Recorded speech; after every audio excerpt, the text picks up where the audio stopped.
everyone, my name is Kim Harvey and I'm part Chilcotin, Okanagan, Kootenai, and Carrier, and we are here today at UNYA in the OCM Art Studio. This is the OCM podcast in partnership with Full Circle, First Nations Performance in the Talking Stick Festival. How did I get that wrong? I worked there. Full Circle, First Nations Performance. Margot is the artistic director, and she will get mad at me now that I said it wrong. And today, my wonderful, handsome, talented guest is Zaccheus Jackson. He hails from the Blackfoot Territory. We kind of go back. We're amazing. And a big thing about the podcast that I wanted to bring is that I know amazing artists. I know amazing people, and I feel so privileged that they're in my life and that I get to experience their art, and we really wanted everyone else to know about them. So in a way, I kind of brought in all my awesome friends and I wanted everyone else to hear more about them. Zaccheus, you're a slam poet artist. Mm-hmm. What is that? Well, slam poetry is a subsect of spoken word poetry being poetry that is obviously spoken out loud, right, as opposed to poetry that you read off a page. And poetry slams came about because there was a man in the mid-1980s named Mark Smith who thought that poetry wasn't necessarily being as engaging and entertaining as it could possibly be. And so he turned it into a competition. And so rather than having people just get up and recite their poetry, they got up and recited their poetry and then were judged and given a number. Amazing. Right? And so the nature of competition is that competition breeds refinement. And so people started to up their game a little bit. And so it really took poetry to the next level, because then rather than being just responsible for their own writing, the performers became accountable to the audience. And so it became a very interactive art form. And that's at the crux of spoken word. And I think that's part of the reason why spoken word has got so much more prominence over the last while, is because people realize that it's a very available and accessible art form, and that it's very democratic in that you don't have to be vetted in any way, shape, or form. You don't have to be published, reviewed, or anything like that to just want to participate in a spoken word event. That's amazing. And if you've never gone to an event at Café du Soleil, mm-hmm, it is wild. And I know, I love hearing this story, but how did you first hear and participate in spoken word? Yeah, well, mine was completely by accident. I unfortunately, when I was younger, I made some really poor decisions for myself, and I spent a number of years having to deal with obstacles, dealing with addiction and homelessness and incarceration. And I was very lucky that when I finally knew that it was time for me to get my life in order and to kind of walk that straight path, mm-hmm, that I happened to be in Commercial Drive in East Vancouver at that point in time in my life. And so I had a girlfriend and an apartment. I had finally gotten myself off the streets and kind of got things ready for myself. And one day, as tends to happen, me and my partner got in a bit of an argument, a tiff. That never happens. I never fight. No, it's great. It's always wonderful. Rainbows all the time. Rainbows for breakfast, lunch, and dinner. Mm-hmm. And so her and I got into a little bit of a spat, and I was walking down Commercial Drive, and I've always had poetry in my soul. It's always been there. Since fourth grade, our teacher made us memorize The Cremation of Sam McGee by Robert Service. And did you always know that? Like, did you feel it? Did you know what it was, or you just knew there was something inside you? I felt it right then, because that story itself is it's actually quite a dark story. The story of The Cremation of Sam McGee. I mean, for our audiences out there, do you want to give them a little lowdown about it? Yeah, for sure. It's a story about these two people who are up in the north during Klondike days, and they're hunting for gold. And one of them is from Tennessee, and he's got a cold, and he can tell that he's probably gonna die. And so mm-hmm, he turns to his buddy and he says, "Hey, listen, I'm from Tennessee and I'm terrified of being buried in the ice. I want you to promise that if I die, that you'll cremate me." And his buddy says it's his friend's last wish, so of course I had to agree to it. But he's stuck up in the north. I'm above the tundra line. There's no trees here. Oh my God. So this guy dies the next day, and then he has to strap this body to his dog sled and carry it around for weeks until he finally finds a boat that's stuck in the ice. And then he goes in there and tears up the floor and puts it in the boiler and sticks this guy's body in the boiler and starts the fire. And then he's like, okay, I should go back and take a look. He goes back and takes a look, and the last lines of the poem go, and there sat Sam looking cold and calm in the heart of the furnace roar. He wore a smile you could see a mile, and he said, "Please close that door. It's warm in here, and I greatly fear you'll let in the cold and storm. Since I left Plum Tree down in Tennessee, this is the first time I've been warm." Oh my God. And so it becomes... And how old were you when they made you do this poem? I was in fourth grade. Okay. 9. Right? So if you think about it, it's actually quite a macabre story to have 9-year-olds recite for grandma at Christmas, right? Hey, grandma, want to listen to this really awesome poem I learned in about school? zombies. Yeah, here we go. But the nature of the poem and the language of the poem makes it a lighthearted, almost family-friendly experience. Yeah. And so that wasn't lost on me at that young age. So poetry's always been in my soul. So fast forward to 2005 when I'm walking down the street after having a little bit of an argument with my girlfriend. And so I've always got poetry in my soul. And And I'm walking down Commercial Drive, and I walk past Café du Soleil, and there's a little sandwich board out front, and it says Poetry Slam. And I didn't know what the heck a Poetry Slam was, but I've always had poetry in my soul, and I was angry and felt like slamming something. And so I walked inside, right? And serendipitous moment. Very much. And so I walked inside and asked, what was a Poetry Slam? What's going on here? And they said, well, they broke it down for me very simply. They said, a Poetry Slam is a competitive spoken word event. You have 3 minutes to get up to the front of the room, deliver a piece of your own writing, your own composition. You can use no props or musical accompaniment. It has to be just your body. And other than that, 5 randomly selected people from the audience will give you scores. They're judges, and they will hold up a numerical evaluation of your poetry at the end of the poem. And I thought, that's just ridiculous. That sounds also really intimidating. Well, I guess it could be for myself. Literally, go stand and be judged. Yeah, literally it is, right? Stand up there and be judged. And your art will be judged. Yeah. I actually, I think, had I actually taken the time to think about it that way, I probably wouldn't have done it. But I was just one of those, like, thank God I was angry at my girlfriend. Inspiration comes from, wherever. Exactly, right? And so I hopped up that night and performed and had a fantastic time. One of the side effects of my addiction and the negative influences that I put in my life was that I spent quite a lot of time writing confessional poetry to myself, just kind of trying to work through my own issues and my own imbalances on the sheet. You use? Yeah, for sure. And so I had spent quite a lot of time just practicing poetry. Although I didn't know spoken word existed as an art form, I'd spent a number of years preparing for my experiences in spoken word without knowing that I was doing so. Wow, that's quite incredible. And so when I got into that room, although I didn't know that people recited poetry, I thought I was the only crazy guy who talked to his bathroom mirror at 3 o'clock in the morning. I remember thinking, I'm losing it. I'm officially, I've gone off the deep end. That's it. Goodbye. But then you find your people. Exactly. And so I walked into this room full of people who obviously also talk to their bathroom mirrors. I was like, these are my people. All right, I've come home. Exactly, right? And it was a fantastic experience. And so I remember that I hopped up there that first night and I performed my poem. And as soon as I finished my poem, I ran directly off stage and I ran right outside, right out the door. I didn't even wait to hear my scores. And I remember standing outside thinking like, oh my gosh, I felt like I was going to implode or something like that. Right? Just like, but at the same time, I got the purest, most elaborate feeling of a high that I'd ever had in my entire life. And especially having spent 5 years indulging my addiction and trying to find that escapism, to find that beautiful energy and that beautiful feeling come from such an organic and grassroots place inside of myself, it was the most amazing thing that I've ever felt. And I knew that that's what I wanted. I wanted that feeling some more, that like my addictive personality latched onto something positive for once, right? Amazing. Do you remember what that poem was about that day? Yeah, I certainly do. Yeah. Do you want to give us a little sample? Do you remember? Yeah, I do. It was a little bit angry, but sometimes we have a little anger in our souls. But you've given us context. We just got into a fight, and it was a slam poetry, and you liked both of those. And this poem itself as well. It was a little pretext on this poem is that it was written while I was incarcerated in northern Alberta, and I actually had gotten into a little bit of a tiff when I was in jail. Me and tiffs, they hang out. Yeah. Not the film festival kind? No, not the cool film festival out east kind. And so I had actually been put into a solitary confinement for 6 days for getting into... Your story is incredible, by the way. Continue. And and so I had been put into solitary confinement, and so being stuck in this small concrete room with just a flat bed and a fluorescent light that's on 24 hours a day, I had nothing else to do. And so I started talking this poem in my head, and this is actually the first poem that I ever wrote with the express intention of being a spoken word poem. But I did this in 2002, which is 3 years before I even encountered spoken word. That's incredible. Right? And so, here we go.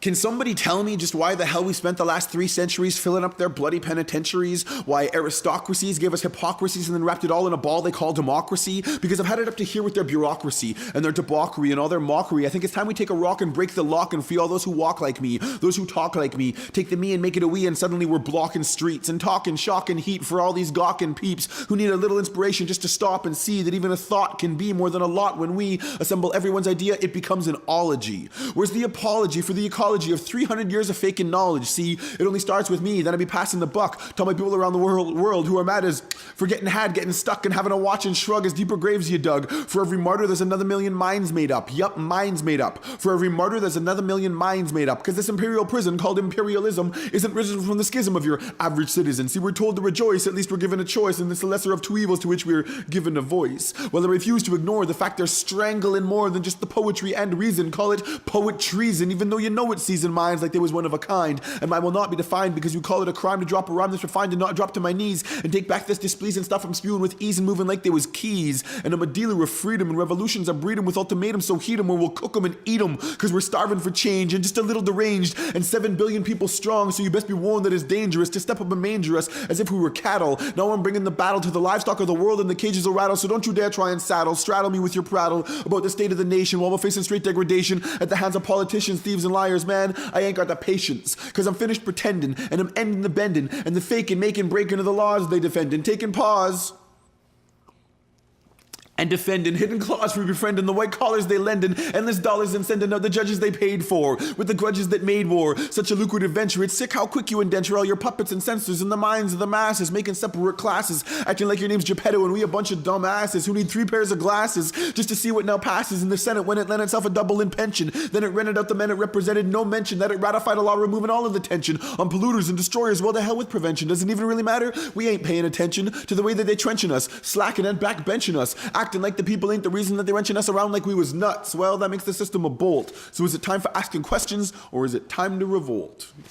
Oh my God, I'm metaphorically holding up a 10 because you said that the judges had pulled up numbers, and if you like ran out, Give me some I poetry think, yeah, you would have seen like 5 tens. That's so incredible. And I think the one thing that you need to realize about Zaccheus is that he's actually a shapeshifter, I believe. I don't actually think he's human. I think he is a transformer, and he's able to transform into what we just heard, and he brings such amazing energy. What I do want to ask you is that, so that was your first moment. What has the journey been in terms of, I do want to talk about the fact that you are so committed to working in East Vancouver in the high schools with young people. Yep. Where did that come from, and what does that look like now? Well, you know that our work inside of the classrooms really started because in early 2006, a group of myself and about 5 other spoken word artists from the Vancouver community were being approached by teachers who were saying, you know, I really, really like what you're doing here in this art form, and I think that it would be a great way to get my students fired up about poetry. Would you like to come into the classrooms? Wow. And so it was very organic. It came from the teachers themselves saying, you know what, I think this would be a great way for my students to be able to contemporize something that I have to teach, because it's mandated, like poetry is part of the curriculum, but my students aren't relating to Shakespeare and to Wordsworth. And I've taken your workshop, and it's the grammar and the literary functions, and it gets you excited about writing. And I suck at writing. Like, I am the worst. I probably instituted the backward 7 and some of those co-sailor signs. Oh, you're one of those? Because I have no idea how any of it works. Exactly.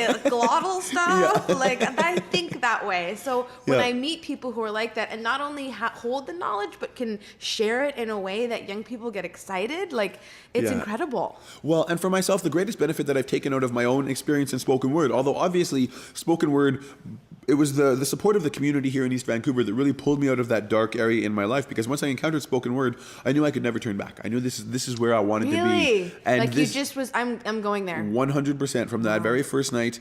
I knew that this is where I was meant to be. There was, I don't like to think of predetermination or anything like that. I like to think that we all have our own choices and our own free will, but I know that this is the environment that I was meant to thrive inside of. Right. And so for myself, when we were offered the opportunity to come into the classrooms and start working with these youth, I immediately hopped on it, because I knew that spoken word, it saved my life. And the best way for me to ensure that spoken word would be there down the road, should some other person need it, if they come across it like I did, that the best way for me to ensure that would be there is to get into the classrooms and teach spoken word to youth so they can perpetuate it themselves. And I also know that because myself, part of the reason that I made those mistakes and had to deal with those obstacles was because that I had very low self-esteem and self-worth growing up as a child. I didn't have a lot of personal confidence. And I now consider myself an extremely confident man. And a lot of that, most of that, 90% of that, is because of my experience in spoken word, being on stage, getting up there, winning, losing, messing up, having fantastic nights, being a champion, being coming in dead last, all of that, the whole experience, the pantheon of everything there has really given me so much more confidence as a man. And I know that I will never again fall prey to the ills of addiction or anything like that because of my own experience in spoken word. And so when I have the opportunity to get into these classrooms, we started an organization in 2006 called Wordplay. And Wordplay's mandate is to put spoken word artists into high school classrooms in order to generate and foster a love of creative expression and spoken word. Right. And so since 2006, we started out with just 6 of us who were just, going into the classrooms for free. Since then, we have developed a standing roster of 22 performers covering all aspects of society, every orientation, gender, age, ability, everything. And they go into the classrooms and present spoken word workshops for the youth. We do upwards of 100 workshops every single year throughout the school district. That's amazing. Everywhere throughout the Lower Mainland. We go all the way out to the valleys, out to Abbotsford. We go to Vancouver Island. We go all over the place. And it's completely, it's a non-profit grassroots organization started by poets because there was demand for what we were doing in the classrooms. Like rock star poets. Yeah, there's definitely, the thing about Vancouver is that when I came into the community, Vancouver has always had the longest running, oldest, most well-established and well-attended poetry slam in the entire country, as well as one of the most well-attended slams in North America. They pack 125 people weekly into Café du Soleil. And so I've been in cooperation with the Talking Stick Festival here, I've been running weekly workshops at UNYA, where on Monday nights we come down here and the youth get to run a 1-hour workshop, hour-and-a-half workshop here in the UNYA space, and then we walk up the road to Café du Soleil and the youth actually get to see the poetry slam. It's amazing. A number of our youth have gone up and participated in the poetry slam. They've hopped up there and competed with, they've gone toe-to-toe with some of Vancouver's top performers and definitely held their own. Wow. And having that experience and talking to the youth afterwards, they had that same feeling that I did of like, oh my gosh, this was so terrifying, but it was so amazing. It was such a beautiful feeling. And that's the thing about that, is that I know that spoken word is a fantastic vehicle for allowing people to develop personal confidence, to learn how to hold space, and to speak your mind and speak your truth. And I think that's so important, especially for Indigenous youth nowadays, to be able to understand that you have a space around you, that inside of this space, I have more influence on the world than the world has on me. Right? It's not to say that you can pretend like you don't exist in the world, right, but just to understand that you have more influence than the world has on you inside of a space that you can carry with you wherever you are, no matter what you do. I think that's so important. Zaccheus, it's been a pleasure and a privilege talking with you. He's also one of the most humble people. He is actually a national champion. You have the national title, don't you? I do, yeah. He is a national champion slam spoken word artist, and completely one of the most down-to-earth people I've ever met. It's been a complete privilege and a pleasure. And everyone check out the Slam Poetry Night on Mondays at Café du Soleil. Zach's always there, and the young people are coming up. I would just tell you one quick website I would tell everybody to check out is youthslam.ca. That's the website for our high school poetry slam. Wow. It happens in April. This is the 4th year that we've had it, and it expands every single year. So we've got high schools from all across the bottom half of the province and Vancouver Island, where these students get to come together and compete against one another for an entire week. And then we always pack about 600-700 people into the Rio Theatre for finals night. It's a huge event. youthslam.ca. It's something that we're really, really proud of here in the Lower Mainland. There you are, ladies and gentlemen. This has been the OCM podcast with the Talking Stick Festival. It's been a privilege. Bye. I want to say bye. Bye-bye. Bye.